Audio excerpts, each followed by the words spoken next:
ఓం నమ శివాయ. ఈ సృష్టిలో తరచి చూస్తే ప్రతి ఒక్క వస్తువు మనకు మంచి చెబుతుంది ఫ్రెండ్స్.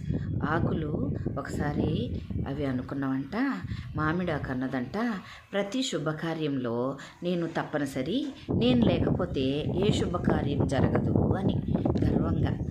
దేవుడు చిన్నగా నవ్వి తలుపు గుమ్మానికి తలకిందులుగా వేలాడే శిక్ష విధించాడు. కరివేపాకు అన్నదంట, వంటల్లో నేను లేనిది రుచి రాదు అని గర్వంగా అంటే, తినేటప్పుడు కరివేపాకు ఏరి పారవేసే ఆలోచన మనిషికి కలిగించాడు.